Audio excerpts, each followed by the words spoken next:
This week I built nothing. Because it was my turn, but first it's time for a make or break.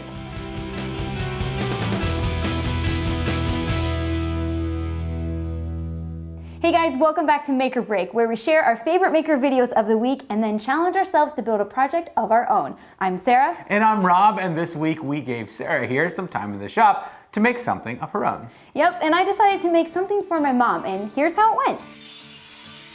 A while ago, I asked my mom what she'd like for Mother's Day, and she pointed me to this adorable hanging basket stand for her porch. Lucky for her, I'm the host of a maker show, so I could get this one done.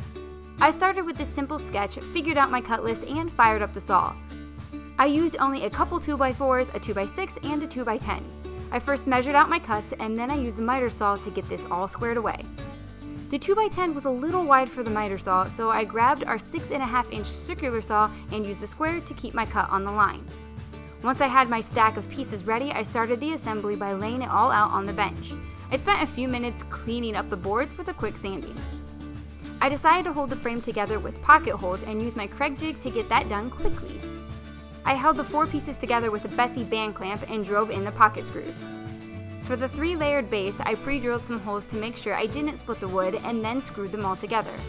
And with that, the assembly was done. Look at that monster! It's a tad bigger than I imagined, but it kinda has to be in order to hold the plants. Now 4 of the pocket holes are in a spot that's easy to see, so I filled them with some pine plugs we had laying around. After that, I decided to give it another good sanding before staining. I first tried to seal it with this cedar colored stuff that looked like angry mustard, whatever that is. And yeah, it looked terrible. So I bailed on that idea and grabbed some dark walnut, and it looked way better. Then I added 2 coats of clear sealer. The last step was to make a welcome sign in Illustrator and then cut it out with our Cricut. Applying it was easy. I put it on the front and then painted 1 more layer of sealer over that to keep it all in place. And here it is! It holds baskets and looks good too. It turned out to be a really easy project and a lot of fun to build. Alright, so did your mom like it? Well, I don't know. I didn't give it to her yet, but I'm sure she will. It turned out awesome. Well, thank you for building this week. I appreciate it. Now it's time to meet a maker. And I'm particularly excited about this one because we got Scott Brown all the way from New Zealand, and he's one of my faves. Now, Scott isn't a traditional maker, but a remodeling contractor who shares his building experience with us on YouTube. Here he is. Hey Rob and Sarah, Scott Brown here. I'm a big fan of the channel, so thanks a lot for having me on. Basically, I'm a qualified carpenter. I've been building for about 15 years, renovating houses, new builds, things like that. Now I'm running my own business here in Auckland, New Zealand, and my channel, Scott Brown Carpentry, follows that process. The most unsung tool in my toolkit would be this clamp here with the groove in it. They're the ratchet clamps. In this case is by Bessie. I've only just recently got these in the last year or 2, and they're made to go into a track like so, and you can still run your track saw along the top of it. You probably know what this is, but I really like it because it can also be used on these benches, and you can pin stuff to the bench just with a little 20mm hole. I think they're underrated clamps, and every builder should have one. My all-time favourite project was when I was working in Edinburgh, in Scotland. I worked on the Scottish Law Society building, and what we were doing with that was turning it from a block of offices into a block of flats. And they weren't just ordinary flats, they were historic buildings in the middle of a historic city. They had big decorative cornices and doors and skirtings and a bunch of things that I'm not used to seeing here in New Zealand. So I really enjoyed that process. And I worked with a bunch of Scottish people who were hilarious, so that helped. This actually wasn't on my channel. I hadn't started my channel yet, but I have done a retrospective episode about it to kind of show that experience.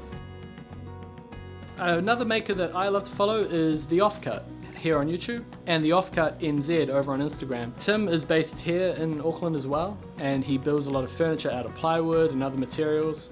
And he actually started his YouTube channel when he was doing a job that was completely separate to carpentry of any kind. As a result of his channel, he ended up getting a job making furniture. So he's doing it as a hobby and as a job now, which I think is really cool. And he's got great videos, so check that out. Right now, over on Scott Brown Carpentry, I am renovating an old Art Deco style apartment nearer to the city that hasn't been renovated in some time. So it needed a lot of love, and I've been pulling out the kitchen, pulling out the bathroom, and bringing it back to life. Okay guys, thanks for featuring me, and I might catch you in the next exciting episode. Thanks so much, Scott. We appreciate it. If you guys are not already fans, be sure to go check them out. Yeah, his videos are so beautifully edited, and I learn something new every single time I watch. Oh, and if you guys know a maker you think that we should meet, mention them in the comments below, and we'll be sure to check them out. For now, let's move on to our favorite maker videos of the week. Our first stop is with Izzy Swan, who's made a unique toolbox. Izzy first made this really cool garden toolbox with an auto-open feature, which got everyone on Instagram drooling. But not all of us need such a big box, so he took to YouTube to build a smaller, more manageable version with the same auto-open feature. Such a creative mechanism in such a pretty package. You can check it out at Izzy Swan on YouTube. Now, timber frame construction makes for some really solid projects, but this build process is unique. This week, Kyle from RR Buildings took his first shot with a pair of heavy-duty sawhorses. Kyle broke out the Super Sasquatch saw and turned a bunch of 4x4 Douglas firs into some of the most substantial sawhorses I've ever seen. It's a lot of fun watching Kyle try something new, learning at every turn. So if you've been thinking about giving timber framing a try, this is a great place to start. If you watch any maker videos at all, you'll immediately run into the awesome live edge slabs that everyone seems to smother in epoxy. What they don't tell you is live edge slabs are really expensive, but fortunately for us, our buddy Zach has a clever solution. Zach took some rough walnut boards, glued them up, and then used a grinder to carve out some fake natural edges that look absolutely amazing. What a cool wood carving project. If you want to take a stab at a slab of your own, be sure to start at Zach Builds on YouTube. All right, gang, that's all we've got. If you saw a maker video this week that should have been mentioned, do us a favor and link to it in the comments below. If you link it, we'll watch it. Yep. Thanks to HART for sponsoring this episode and reminding us that we can build anything we can imagine if we do it with HART. So be sure to like and subscribe so you don't miss a thing. All right, break's over. Let's make something.